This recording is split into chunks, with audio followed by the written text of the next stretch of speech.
So, you are here. You clicked, and you still haven't seen Black Panther yet, and you're clicking on a spoiler video? What is wrong with you?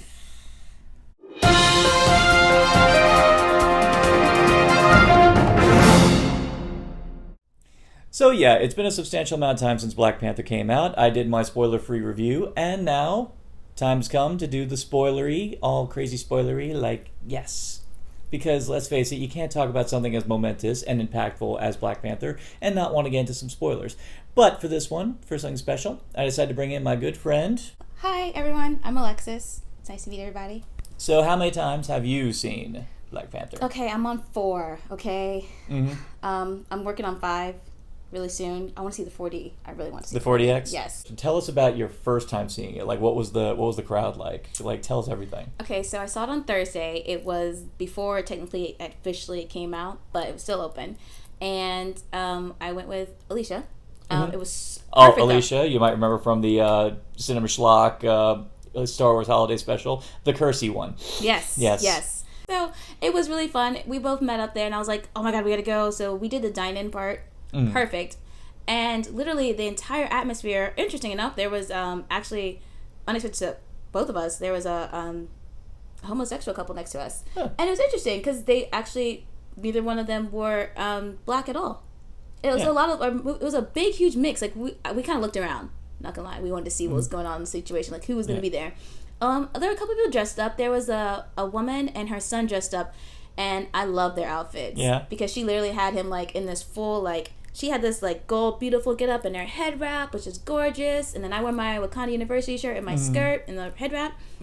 But her son looked fantastic. Really? All black number, and it was like with gold, and it was like a beautiful embroidery. I was like, oh, I love you guys. And at the end, like, we took the pictures, like, you know, around with them and everything. It was just such a good environment. Everyone was like, hey, enjoy the movie, you know, like, it was such a good, like, yes, unity. Like, it wasn't just like, you know, black people. It was like every other, like, there was white people talking to us, Hispanic people, like Asian people. It was just a big, huge mix of everything, and it was beautiful. Lynn and I had a very similar thing on Thursday. We actually ended up sitting next to a teacher. Very lovely woman. Also had the headgear on, had this gorgeous skirt with African tribal patterns on it, and that really funny. And I know you guys have seen it online on Facebook, that really adorable mashup of Simba's Lion King thing, but done as Black Panther. She was wearing that shirt. I of course I was decked out just in Marvel anything just to represent, but that same thing. It was we were at the Regal, and it was a very optimistic. It was just there was a good energy that permeated from it overall. I mean, most of the time whenever you go see a screening, you always got those people who just are there just to be obnoxious, but this one, no, everyone was focused, everyone was attentive. So glued. You were feeling it. No commentary, no nothing. This was like, yeah, this entire time. It was so beautiful. And Lynn and I and this teacher, we were just, before the movie, we were just talking about how much we loved T'Challa. And even when we were going through the credits while we were waiting for the mid-credit stinger, we just kept like going nuts. Just everything. It was just, it was a beautiful, beautiful night. I loved it.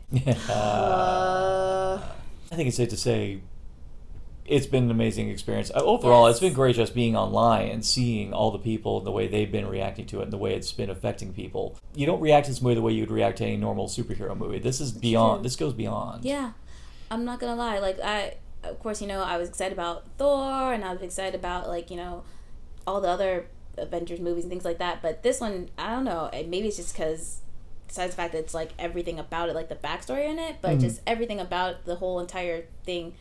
I like one of my friends, what he said was, he's like, I completely forgot it was a Marvel movie. And not that it's a bad thing that's a Marvel movie, but I just completely forgot I was watching a Marvel movie. I thought it was just, like, a regular, like, normal movie. He's like, I completely forgot there was even a superhero in this movie. He's like, yeah. It took him to another place, so. And it's the thing I've always said I love about what the MCU does, and frankly what I think DC kind of really needs to catch up on is the notion of don't make superhero movies. Just make movies that superheroes just happen to be in. I'd say Black Panther, that's just more that's more Shakespearean. It's very Shakespearean in the way the story is. It's about fathers, sons, it's about about lives being lived on different sides of a certain spectrum. And what happens when those two different ideologies collide. That's epic. That's pure Shakespeare. It really is. A lot of people compare it to The Lion King, which of course you know that's already compared to Shakespeare itself. So yeah, and that's fine. That makes it a sense more epic. I think we discovered this a long time ago with the very first Iron Man. Didn't we notice when we first watched that we were more invested in Tony Stark as a person as opposed to Yes. Iron Man? And that seems to have permeated all throughout the MCU. We are much more interested in these characters, just who they are as people, which is why I think we tend to forgive more when some of the action is okay or really great. But it's like we just want to see these characters either interact or we just want to see them for the first time. And this is the triumph of this one is all about the characters. It's all about the world and just all about how these characters dwell in this world and how they interact with everyone who's not from Wakanda. Yes. And just in general, like this, how you literally just take yourself into that moment in their world and everything about, like, you know, that moment. Yes. That, like, glimpse that you get to look in their lives. Because, of course, you know, it's been going on for many years and stuff, you know, before.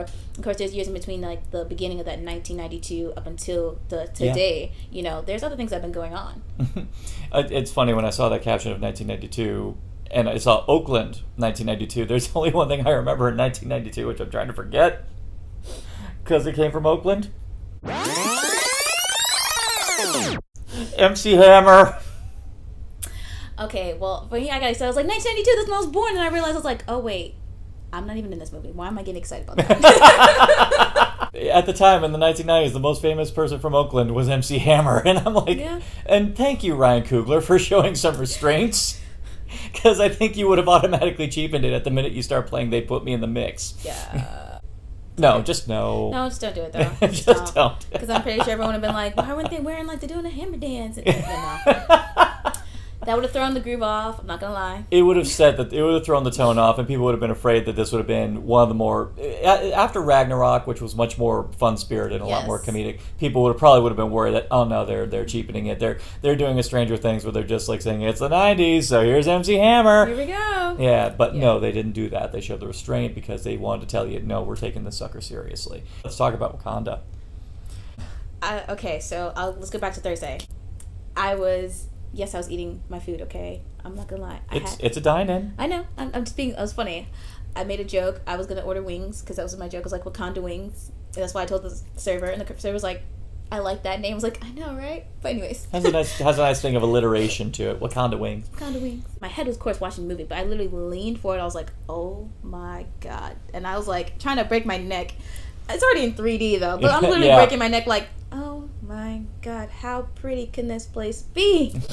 And it was everything I hoped it would be, even in the glimpse of just, even the moment where, you know, he's like, I never get tired. So I'm like, I don't either. You saw it so many times with the trailer, you were thinking, it'll probably go. Yeah. No, when T'Challa said that, I thought the same thing right when we saw it for the first time. Because I think a lot of it also had to do with just the way it was built up as the movie was progressing, and that score. The score on this movie is incredible. Oh my gosh. Yeah. I can't even. And then just when he lands and you get to see the Dora Milaje. I think that the bit I actually got really emotional just from the amount of detail, just from how many, because they had to illustrate all the tribes of all the different factions in Wakanda. I love the build up to T'Challa's contest. Yes. And seeing all of them come forward on the boats, and just seeing how each of them interacted, and they had their own little like style to it, and then I don't know if you watched about the designer, the costume designer, but they all have their own like I did tribe. You posted that, and I watched that, and I was like, it was beautiful. I know it's very early in the year and most of the Oscar bait comes out at the end of the year, but by God, Marvel, put your bid on design, especially on this one. You can see the detail work writ large all over the place, and every level. Even the Dora's uniforms alone, I was just thinking how many mad hours it took to find even the tiniest bead in order to embroider that thing properly. It just looked insane. But that's how it's just that beautiful. Like even the fight scene that they have. Yeah. I know we were talking about, but I know the fight scene that they have. It was beautiful. And I definitely advise you to look up any kind of behind the scenes, anything from this movie. Ryan Coogler talks a great length about how much, even the most seemingly minor, insignificant detail, he put loads of thought into in order to convey it right in subtext. It's kind of amazing. Yes. I mean, we've seen a lot of great work from Marvel in the past, but you can tell everyone involved in this production was taking this seriously because they knew what the implications were. And even down to the streets, it was kind of cool just seeing T'Challa and Nakia all of them just walking casually down the streets. It seemed like this is an ideal community where it wasn't like they had to be like on top of him and like you can't go anywhere. Like they were behind him. They let him have like, you know, their moments and stuff, which was really nice. Which is a pretty clear indication of how almost utopia-like Wakanda is. It's actually been said how a lot of people are saying this is kind of like a what if colonialization had not happened, if the slave drivers had not come to take him away, if Africa had been left to progress on its own without interference from the outside world. Oh, of course, it also helps when a interstellar metal, which I'm still betting the soul gem is inside the heart of that vibranium mine. I am betting. You're betting? I'm betting. Well, from what we're seeing in the Infinity War trailers, we're seeing a big battle on Wakanda. I know. But my bet is that at the heart of the meteor was the soul gem. And it would account for why it enriched the soil around it to create the vibranium, and why, in turn, it enriched the soil when it landed to create the heart-shaped herb. We'll have to see. We're going to have to see. Fortunately, we don't have long to wait. I know. Do you think we would have been taken by this movie, or as excited about it, if we did not get to meet T'Challa in Civil War? For me, I was, because so what I didn't do was, a lot of people were watching all the movies again to refreshen their brains or anything like that. I refused to. Yeah. I didn't want to. I didn't want to watch Civil War again. I didn't want to watch When We Saw Him Again and the whole, like, you know, everything like that, because I wanted this movie to be a blank slate of just being like, let's just see who he is. Let's just see what has happened, what it goes on, and what he becomes from this movie alone. That's what I did myself. So each time I've seen it, I haven't watched Civil War again. I don't want to watch it until like I'm done, maybe like getting my like good watches in. Yeah. And then I'll watch it again and watch it for that. There's a part of me wondering what would have happened if they just threw us in cold turkey. I don't think it would have been an issue. Yeah. I think it would have been kind of like how we got thrown in with, you know, Tony. It would have just been like, oh, okay. Okay. And then trying to, you know, I think that would have been more sympathy for him in general. For like him having to now he's king, like, you know, your father just died, now you're king. Yeah. You don't like, it's not like we have a mourning period. No, now you're king. You have no choice. You are king now. You know? So I think it would have been more of a sympathy for him in that matter of fact. Killmonger. Yeah, he's definitely one of the best MCU villains we've had. That being said, because of all the love I have for all the other MCU villains, I'm going to shower love onto Killmonger.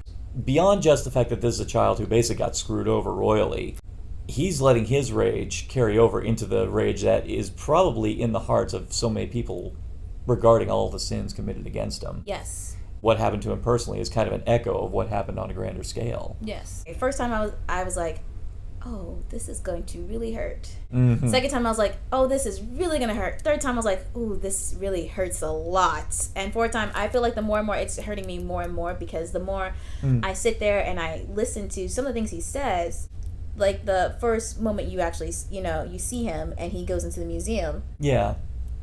That was beautiful. He's like, how do you think your answers go? I was like, dang. Yeah. That hurt, just even as like, not just being a person that's black, but a person that's also like Native American too. Yeah. Hurt in both of those aspects, because it's like, wow, how do you think you got this? How do you know, it's like, that's really true, and it's really sad. The problem is, as years go by and as these horrific acts pretty much get buried by the sands of time, it's so easy for the sinners to forget about these things, especially as generations pass. Yes. Immediately accountability diminishes because they're going, well, it wasn't me. Yeah, I know. It's amazing this movie wants to dig all that up and point out, yeah, guys. Yeah, it happened. Yeah. I mean, some of the things, unfortunately, are still like happening to some people. They're still trying to get certain things back that they, you know, are an account for, that were done by other people that other have been taking recognition for. So it's exactly. Just like, and I will agree. One thing that does make a good villain is not so much how much you can hate them, but how somewhere deep in yourself you can actually find yourself agreeing with them to an extent. Very true. I think that's one of the reasons why why some people click with him, because he was another person who got screwed at a young age. Yes. I noticed this the third time I saw it, when Killmonger's going into the ancestral plane after he gains the powers of the Black Panther. Oh my gosh, yes, that moment. Yeah, here's something I noticed right before he comes back out of consciousness. Right when he basically makes his vow to his father what he's going to do. Notice the look of disappointment on his father's face and the tear that's his father saying, son, I was wrong. It's everything, that entire scene. So I don't know if you noticed, like the times I watched it, I literally have to watch that scene and try not to, like, I have to hold myself back, because it's seen as a child, even though he's an adult in this exact moment. But when, you know, T'Challa goes in there, he's a grown man seeing his father. when Killmonger goes in there, he is literally a child seeing his adult father. And they're actually still stuck in that house, in that building. Yeah. Because if you look on the outside, there is the ancestral plane on the outside. Yeah. But they're still stuck in that house, and they can't get out. The father says the father's pretty much condemned there. Yeah. In a fashion, that's like the ancestral plane's equivalent to purgatory in a way. Like the idea that he's pretty much trapped in a den of his own sins. Yes. I'm sorry that we are stuck here. Yeah. Because he knows, he's like, it's my fault that you're here. And at that moment, I was like, wow, that really hurt. So for a father to admit that this is what he's done to his son, and because of what he did to his son. And it seems like because, unfortunately, he's talking to his son now, after years of rage and resentment, he sees that mistakes that he's made when he was a boy, even posthumously, it's like a seed. It's a poison seed that just consumed him. And this actually segues into the one connection between T'Challa and Killmonger, which I noticed. And why I definitely say it's good that we met him in Civil War. Because in Civil War, his arc in that is his pretty much rabid bid for revenge against Bucky. And the idea of how revenge blinds you from good, sound judgment. Because T'Challa experienced these feelings before, and he's seen the corrosive effects, because of course of what it did to Tony and Cap, he understands why Killmonger is pretty much wrong in this, and why pretty much what he's doing is... It's wrong. But there's a way to go about this, and unfortunately, Killmonger sees it as you have to kill, you have to do this, and this is the only way to do it is if you kill what's there and starting new. So, we talked revenge, we talked very sad, horrible things. Let's go on to the sweetest, most adorable, most funniest thing. The greatest Disney princess ever, Princess Shuri. I love her. There's no other words to just... Oh yeah, no, that girl's got a future ahead of her. I'm so excited to see what happens next, just from even that little like her one-liners. I'm sorry, she doesn't even have to be as little as she was on it. The impact that she had was just perfect. Here you are. She's 16 years old, and it was kind of it's kind of cool. I've seen kids actually totally wig out saying I want to be her and I want to be her, and it's like it's not the issue. It's not that they want to be the big badass. They want to be the insanely smart kid because you know why they're kids and they want to be like that. They want to see this scene happen when Tony Stark meets Shuri and Shuri completely woman-splains him. I really want that. And with Tony, of course, a lot of people also want Peter Parker to come in and see everything. Yes, and Peter Parker would actually be like the one who's just totally wigging out and geeking. He'd be geeking out, and I'd bet he'd even try to ask Shuri out. And then I would love to hear it just be like this. No. We could totally Facebook each other. Yeah, totally. But no. Well, I can help you with your suit, but other than that, you're good. We want that scene, Infinity War or Avengers 4. That needs to happen one way or another. Somewhere, give us that. I mean, even the part where when she took control of the car, you could see when she runs up. She's like, "Yes, I get to do this." Yes, she's like, "Yes, I did." She's like, "Yes, yes," and he's like, "You be part of the mission." She's like, "Yes." But I love how, and my thing is, she's just 16, but her wisdom is beyond even her age. I love her line of right after she's like, "Do you think it's a good idea to take your ex onto a mission?" I was like, yes, she already knows these things. And then the first thing was like, did he freeze? Because she already knows. Oh, she knows her brother, and she knows how he is, and she just knows, and I love it. You can understand why he froze because they do such a great job with Nakia as well. Yes, it's so frustrating in most other movies when you have couples break up because of silly reasons. I like it when they actually break up for actual adult mature reasons. In this case, it's a separation of philosophy. Now, it's not because that she hates Wakanda or anything no, it's just because she feels that more can be done, and he's just not there yet. He doesn't understand that yet. He's still trying to figure out what he wants to do as king. Yes. And he has so many other responsibilities. It's kind of hard to even say I can do this and I can do that. He's got the learning. He knows every intricacies of the Wakanda government, but the problem is you're learning everything that's been done in the past. You've still got to learn what Wakanda needs for the future, even if it is the unpopular opinion as established with Wakabe. Yes. He was saying, outside's going to come get us. No. We got to go get them. If we're going to expand outwards, it's got to be like that. And that moment also really was a hurtful moment for me, because looking at his wife and, not his lover, and him, I loved when she, he's like, but general, and I was like, oh, you just You just hit a 360. But and I loved her face. She was like, oh, really? Like, No. you knew he was going to get in trouble later on. She's the queen. She's the queen of the RBF, man. Her faces, like, when she walks... Even with the wig. Yes! The wig! The wig! And she walks into the... Like, before she gets that lady to look, she's like... Just side-eyeing her the entire time as they walk in. I was like, oh my gosh. But for the Dora, it's like disrespect because, they cut off their hair. Yeah. As for being Doras, that's their whole... Getting into the Dora Milaje. Yes. Oh, Wakanda ladies. Oh, Wakanda ladies. Oh, Wakanda ladies. Oh, Wakanda ladies. Oh, Wakanda ladies. Oh, Wakanda ladies. I'm really glad this one came after Doctor Strange in a way, because it's really cool seeing these obscure cultures and seeing how each of them are trained and the way each of them present themselves, and even Asgard. Yes. For example, the same thing, particularly when we got to see at least a little snippet of what the Valkyrie were like. It's kind of cool that we're actually getting these different areas of how warrior classes work in different cultures. And I think that's why the MCU is doing such great work. I mean, yes, we had Wonder Woman. Actually, a lot of people have been drawing comparison to Wonder Woman. Though. Yes. Yeah. Women or women and women. I feel like that's a good. But I think people forget about for Thor the even his warrior, one of his best warriors, the Warriors 3, was a woman. Yeah, Lady Sif. She literally was there, and she's like, "I got this." She handled it just like all the other men. Yeah, and she's still out there. Yes. On Blind Spot on ABC. Hella didn't kill her. We better see her again. Yeah, seriously, come on now. Yeah. We want our Lady Sif. A lot of people are comparing it to the Amazonians. I think there's one principal reason why I think the Dora Milaje, in my opinion, went out.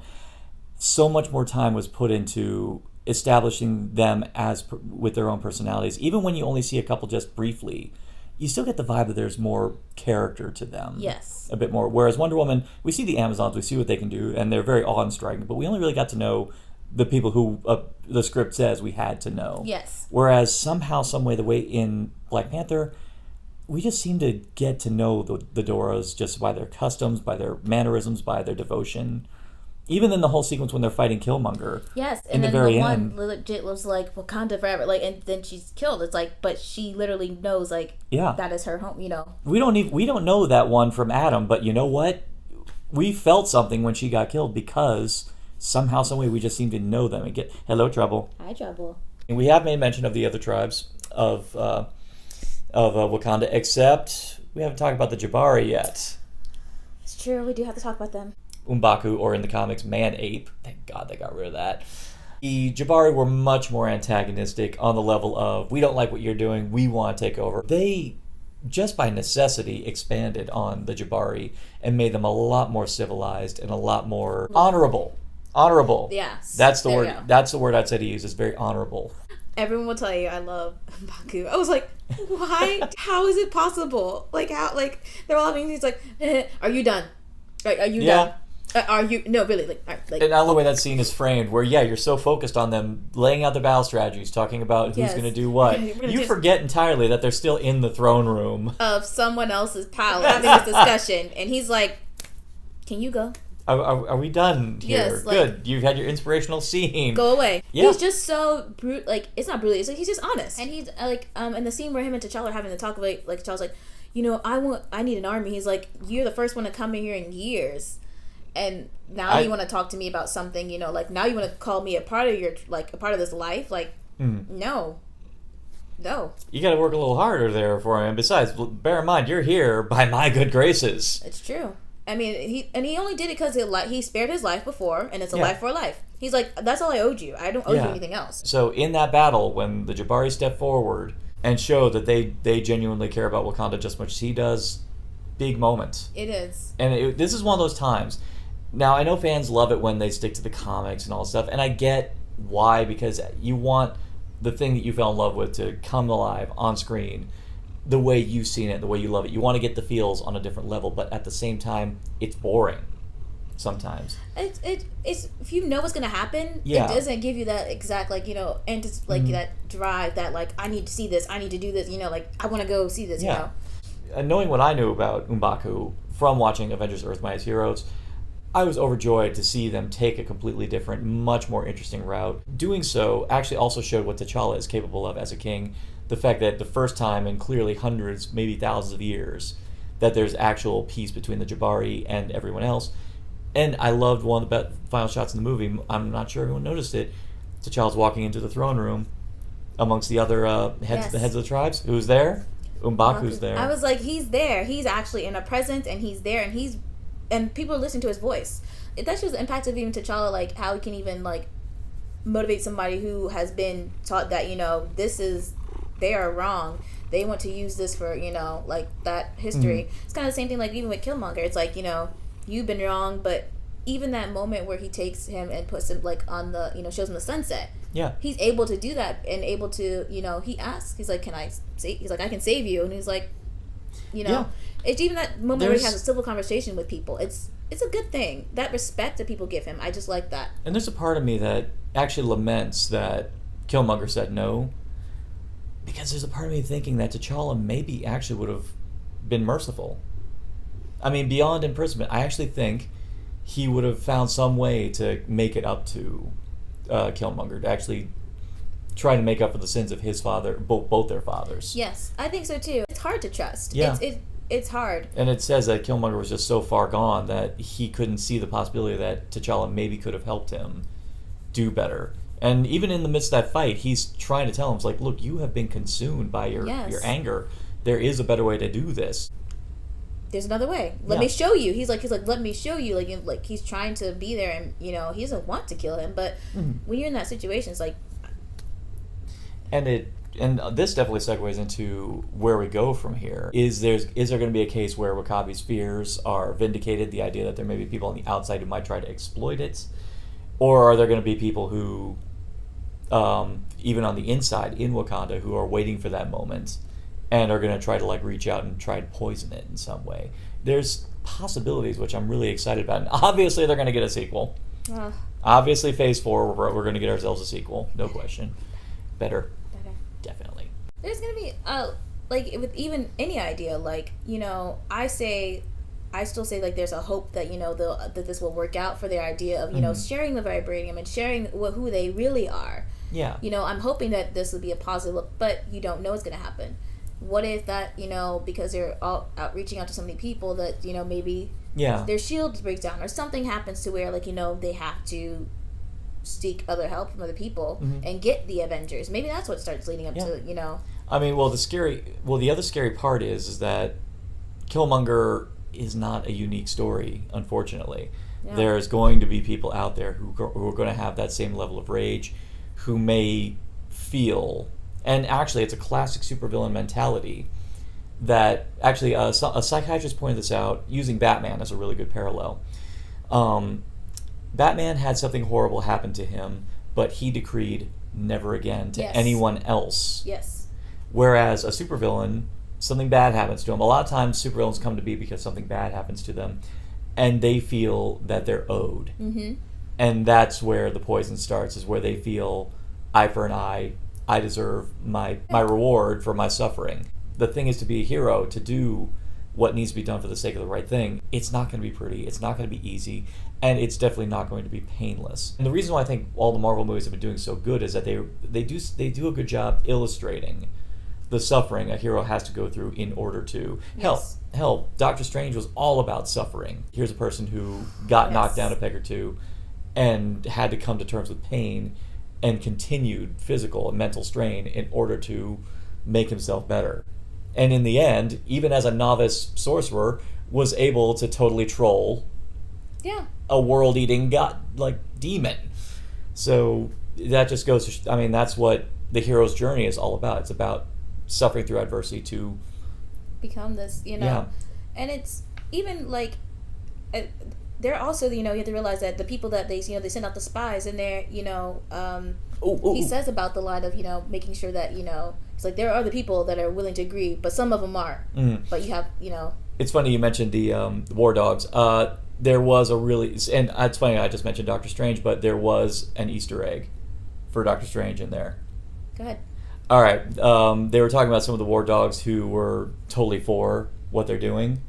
They said, we had War Dogs in New York, London, and Hong Kong. What else is in New York, London, and Hong Kong? The Sanctums. Yeah. The Sanctum Sanctorum. So that tells me that Wakanda knows all about the sorcerer, the yeah. the masters of the mystic arts. They know about the sanctums. So odds are pretty good they would have tried to make a bid to Yes. take those. And I can see why. You take those and you pretty much have access to Whatever you want. the mystic arts and every dimension. That would have been bad news Yes. if they had got a hold of that. So it was kind of cool. I noticed that immediately. I don't know if it was deliberate. Probably was. This is Marvel we're dealing with, Yeah. but You gotta have nods to, every other thing. yeah. So you didn't notice that until I told you. I heard it, but then I was like, I heard that before, and I was like, I kind of let it slide in my head. Mhm. But those names, definitely stuck out for me. Yeah. Because I was like, okay. Yeah, and okay. it was kind of cool to hear that some of the War Dogs were not for it, but some were. Some I was were. like, let's talk about the Tolkien white guys. Tolkien. And in this case, of course, talking about Claw and Ross. The thing I immediately noticed, and it's not been talked about actually on any other side, they pit the two white characters in there represent the two opposing extremes as far as what people would do, or what one person would do and what another person would do reacting to Wakanda. We got to meet Claw in Age of Ultron, so we already know what kind of guy he was, beyond the fact that Andy Serkis looked like he was having a blast making this movie. Yes. The thing that I thought was insanely cool, because in the comics, Claw is a very silly villain. He even looks silly. It has a big cone of shame on his hand. And he looks ridiculous. When he was introduced in Age of Ultron, I was already taken with the fact that, oh, nice, they grittied him up, made him a smuggler, and for extra measure, made him South African. Yes, which that personally hit hard. I was like, Mhm. oh, Yeah. of course. Of course. These levels of the line of you, being like, you savages. I was like, oh, Which here we go. He essentially represents every bit of evil that could ever be imagined from colonialization. The fact that he's still calling them savages, when you see Wakanda, and it's like they are way more civilized than even the most civilized society, and you're calling them savages. Yes, that's how that battle is between certain people and in South Africa and Africans. Even now, it's just that was like a beautiful. I was like, oh, that even hit harder. Yeah. Oh, but Yeah. how they even get busted. She's talking and they hear the African, so that's how the South African approach it. It's like, hey, that's how they got busted. Exactly. And then on the other side of the spectrum, we have Ross. I want to say General Ross. No, Everett Ross, played by Martin Freeman. I was like, oh, how are we gonna do this? Because if he's the only one, I was like, wait, can we just no, But no, in this movie, he's capable, he's competent. I mean, sure, he's obviously fish out of water. Yes. Even in the way he interacts with Okoye, or the way Okoye yeah. reacts to him. But yes. But I like that when he was in Wakanda, when he was actually seeing everything, his first thought wasn't, well, you should be reporting this stuff immediately. He's just like, okay, I am very clearly out of my element. Yes. The best thing to do is just ride it and listen and just help wherever I can. Yes. It's just about he's an outsider. People are like, oh, it's because he's white. I'm like, no, it's because he's an outsider. Yeah. It wouldn't matter, whatever, race he would have been, because he would have still gotten barked because he's still an outsider. That's not, if you're not, of this ability, or, if you're not Wakandan, you don't exist. You're an outsider. Exactly. It's a privilege to talk. It's a privilege to be seen, because even when Killmonger has that moment, they're like, he has the markings, but he's not a Wakandan. You don't know him. So yeah, even in lieu of his lineage and anything like that, they still said this guy was raised outside. So he's still an outsider, regardless. But the fact that here we have Ross, who is an outsider, he sees why Wakanda is important and why everything they have is important. And I like that his first goal is to help, as opposed to basically saying, so we're going to get a little something after this, right? No. Yeah, he's not trying to, steal the vibranium. I think even that moment, he could have reported them a long time ago. When they go in that final scene, and he's sitting in that room, he could have reported them way before. But he let T'Challa and everyone let T'Challa speak and tell the world who he was. Exactly. I mean, and it's good because they know each other. They get each other. Yes. Of course, because once again they met during Civil War, but the fact that they see how each other work and to see how there's a mutual respect between the two of them, and it seems like it's even more so by the end of this movie. And it was great that they didn't play him as a buffoon, and the fact that he played such a vital role in saving the day. Very true. Instead of putting him in and I feel speaking as a white filmmaker amidst other white filmmakers, I lament that all the times where you had the black character who was supporting the white characters, I feel bad that we basically portrayed them in less than flattering lights in many respects.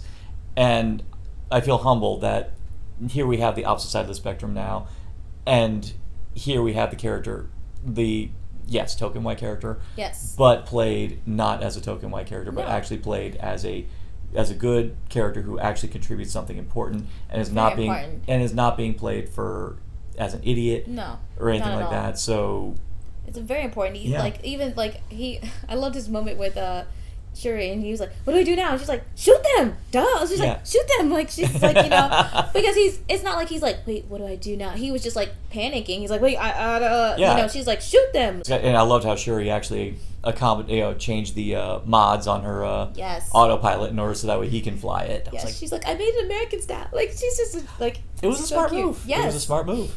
But then again, this is Shuri we're talking about. Very true. Yeah, the wave has not subsided on this yet. No. This is. Marvel's made many big strides before. But I haven't seen something of this magnitude from them. Probably not since the Avengers, since the first Avengers, really. Yeah. They've had many a splash between here and there a lot of times, but this is right up there with when the Avengers first came out, because I think a lot of it has to do with the fact that we were seeing something which we didn't think we would ever see. That's true. Because I think we've gotten a little too complacent, and now something came to knock us out of whack. And I admit, I'm glad this came after Wonder Woman, truth be told. I am too. Honestly, we finally are able to see women in powerful roles, and so now it's like, okay, so let's see this young black director, direct this, production, having pretty much majority of black cast, having literally people from all over different parts that are African all over, and it's a big impact just even that alone. But the fact of it's like, people are like, is it impact just because it's black? I'm like, it's impact because it's something that I never thought I would ever see. I never thought I would see a superhero and be like, oh, that's really cool. Like, it's just even the generalization of him. Yeah. It's not like people are like, it's because he has Black Panther. I'm like, no, it's just because it's who he is. It's what he represents. The idea of like, there's a possibility that there could have been, another world or like a little land where like, something didn't happen to these people. And it's been said, blacks, the way they've been portrayed in other films, is pretty much the stereotypes, as we've seen. Here's the first time we're seeing it, that you guys are seeing it, where it's nothing like that. No, it's not. Like, even like people are making commentary about like the outside, before you get to the protection shield, the people on the outside, they were saying like, oh, they could help those people, they were waving to them. So I was like, do you all not realize that they could actually be Wakandans? Yeah. They're just on the outside protecting, just like, how he says you have to protect the border. Oh yeah, they're probably all with Wakabe. Exactly. Yeah. So I was like, so you're criticizing these people, like, like they're probably Wakandans because they actually see the ship. Because normally no one actually sees the ship. Yeah, exactly. I was like, you guys didn't realize like they're probably Wakandans just on the outside, building the whole, that whole facade of, like, this is nothing you don't need to know over there. Those are just woods. This is our little land. This is Wakanda. We're just going to sit here. And at the end of the day, they'll probably just go home and play the really awesome motion, their life. with their clothes, which turn into force shields. Yes, like, what? What? Who thought of that? Like, swoosh, well, shield. Shuri probably did. I know, but it's like, that mindset's like, whew, shields. I'm like, what? Stop. My heart was like, oh, okay. Because I was like, what are they going to fight with? They got these little hacksaws. I was like, what are they going to do? Oh, no, they have I was like, oh. And they got rhinos. Oh, they tamed rhinos. That rhino. But that moment when she comes and she literally stands in front of him like, I wouldn't mess with Okoye either. I wouldn't Rhino either. Or no. But that rhino was like, hi, mommy. If Marvel ever gets to portraying Devil Dinosaur and Moonchild, even I think Devil Dinosaur wouldn't want to mess with Okoye. No. The reason why I cosplay is because for kids and what's going to happen afterwards. Bluebird cosplay? Yes. On Instagram. Yeah. See, I put a little subtitle right there. So, thank you, sir. No problem. But I liked it because the fact of, I wanted for my little cousin didn't get to grow up without knowing what Princess Tiana was like. now there's a generation that, like, every other, generation after will not know what it's like to not have this kind of a movie out. To not know what it's like to even see yourself as the little kids coming up to you and running up, being like, I want to be this one, I want to be this one, I want to be this one. Yeah. I love that. The fact that they get to be able to say that and see themselves. One of the moments of Lupita was actually saying, like, she saw Whoopi Goldberg in The Color Purple and was like, I can do that. I can be that. And I was like, I want that for every person. Not to just, like, not even just because of their skin color, but I want every person to just find somebody that they relate to. And this is finally a chance for, them to find somebody that they relate to.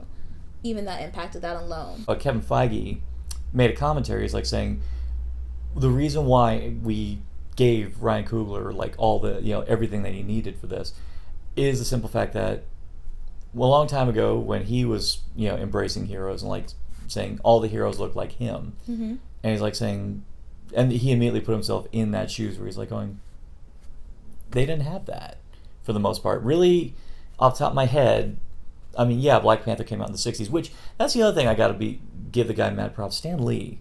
Yes. Stan Lee, for the fact that in the 60s said, you know what, there hasn't been, because, yeah, Black Panther is the first black superhero. And he said, you know what, this needs to be done. And he did it. And then that, one could say that definitely begat people like the Falcon and, of course, Luke Cage. Luke!